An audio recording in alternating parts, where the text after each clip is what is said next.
Hello guys, welcome to my YouTube channel. My name is Akim Abiodun, and in today's video we'll be talking about VLOOKUP and XLOOKUP in Microsoft Excel. So let's get into it. Now, VLOOKUP basically stands for vertical lookup, and it's a powerful function used in Microsoft Excel to search for a specific value in the first column of a range or table and return a value in the same row from a specified column. So basically, VLOOKUP is used to search for information. It can be in the same table, you can use it in another table. It is particularly used for retrieving data from large data sets. And we have the VLOOKUP parameter, so in which we are going to do the practical in a bit. So we have your lookup value right here. So whenever you want to start any formula in Excel, you need to start with V equals to. So you need to start with equals to. So equals to VLOOKUP. Then the very first thing is our lookup value, which is the value you want to search for. So the lookup value is the value you want to search for, followed by the table array, which is the range of cells that contains data to search. So it contains the data that you want to search. Then you have your column index number, which stands as your return array, what you want it to return. So the column index number in a table, the column number in a table from which to retrieve the data. So basically your column will start from column 1 depending on where your selection start from. Then you have two optional arguments, which are the range lookup. You have the true and false value. The true basically is an approximate match whereby your data must be sorted, and the false is for an exact match. So you are basically telling Excel to return the exact match for you. Then after that, let's go into the one that is very useful and very powerful, which is the XLOOKUP function. The XLOOKUP is a versatile and advanced function in Microsoft Excel, and is designed to replace the older function like VLOOKUP and HLOOKUP. So it simplifies searching for data in a table or range and eliminates many limitations of previous lookup function. For instance, VLOOKUP you can only search for from left to right. You can search only from left to right, so which means your lookup value must be at the left, whereby your return value must be at the right. But for XLOOKUP, it does not really care. Maybe your lookup value is at the left or is at the right. So we also have the parameter for XLOOKUP, which are lookup value, right? Just like VLOOKUP, the old formula, which is your lookup value is the value that you want to search for. Then you also have your lookup array. Now the lookup array is the range or array to search in. Now if you remember, in VLOOKUP we have our table array, but in XLOOKUP you have the lookup array. Then after the lookup array, you have your return array, which is the column that you want to return. Then you have quite a lot of optional things here, like if not found. So if your data is not found, what do you want Excel to return for you? So if you did not fill this in the default, in the normal VLOOKUP, you can see we did not have if not found here. So if Excel does not see what you asked it to look for, it's going to return NA in a situation where you are using VLOOKUP. But for XLOOKUP, you have the if not found. So if the value is not found, you can write something like, maybe okay, Excel did not see it, just write not found, or something like not available, or something like missing, or it depends on you, it's your choice. Then you have your match mode, and the default is exact match, which is the false in VLOOKUP. And also you have your search mode, and those are the optional things that you have. So it's not a must to actually fill them. Now let's go into Microsoft Excel to do the practical. Here I have a data right here that contains sales, and here you can see I have the order date, which is the day that the customer ordered a product, and you have the product ID, which is the ID of the product that they order. And we have a problem right here. You can see we do not have the product the person ordered, we just have the ID, which does not actually give us the name of the product. So we don't know the name of the product, we don't know the category of the product, we don't know the buying price, so we don't know the selling price. So this won't give us the opportunity to calculate something like the revenue or the expenses and stuff like that. But we have the quantity, the sale type, and the payment method. Maybe it's online or cash or whatever. So it depends on what the customer wants to use.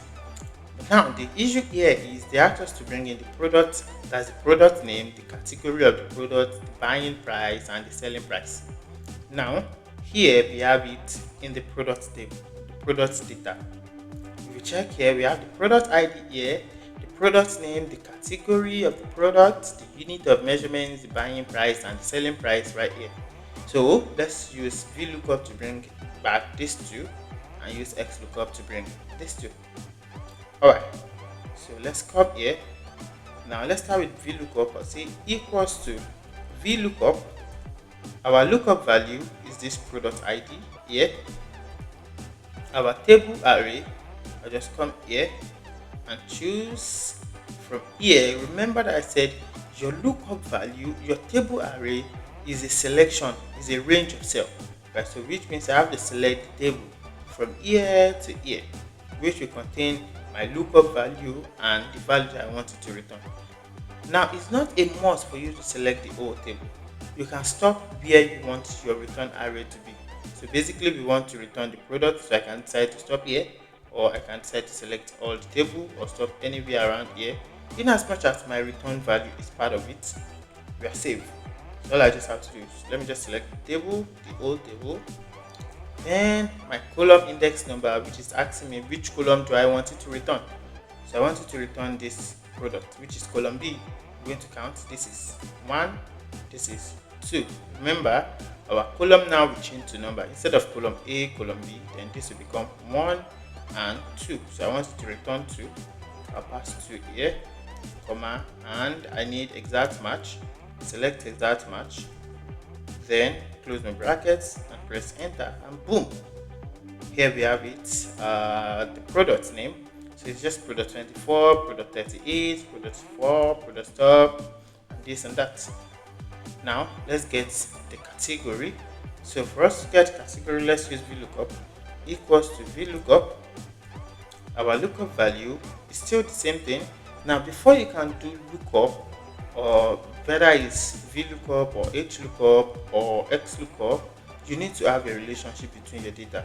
So if you check here, I have the product ID, and if you check here also, I have the product ID. I have the product ID. So that's the relationship between my data. So that's what I'm going to use as my lookup value. So here I'm going to say equals to VLOOKUP. Our lookup value is this. Our table array is from here down to here. I can set stop here because my return value is this.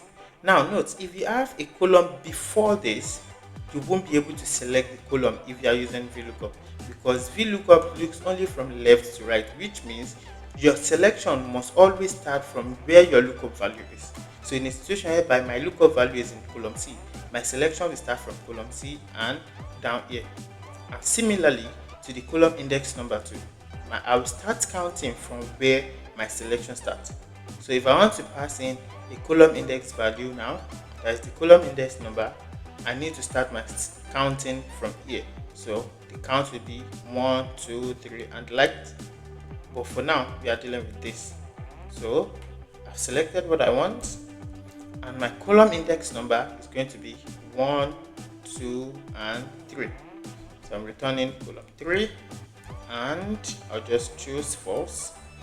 Select my false, and close my bracket, press enter. And right here, I'll just copy it down, and you can see it. I have that information returned out for me. Now that is just how to use VLOOKUP. Let's go into XLOOKUP now. XLOOKUP is kind of very simple and easier to use, so you don't have to select the whole table and the likes. All you just have to do is type in equals to XLOOKUP. Now, if you are using the lower version of Microsoft Excel, let's say 2016, 2007 or the likes, you won't have XLOOKUP. So except you're using 2021, 365, all those ones are what we are where you are going to see the XLOOKUP function. So our lookup value, just like the same thing, is this product ID, our lookup array, then I'll come here.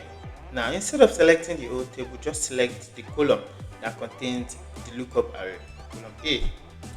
And our return array, I want it to return the buying price.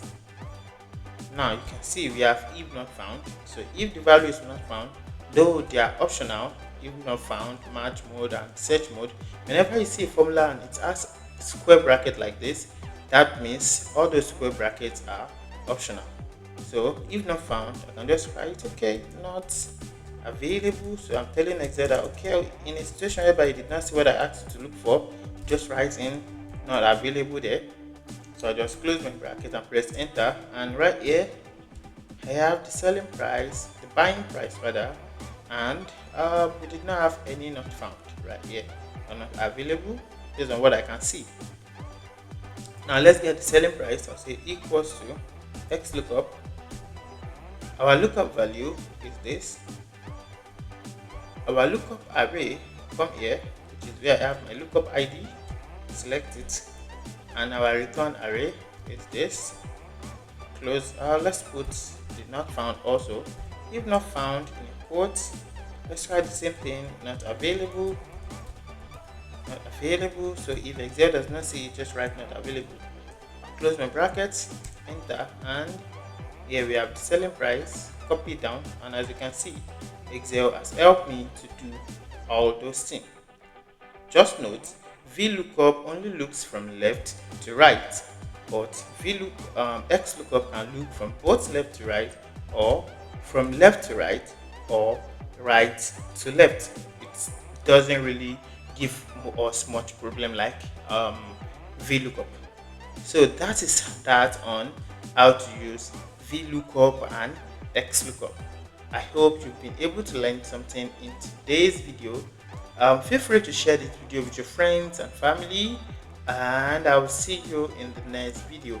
Have a wonderful day ahead. Bye.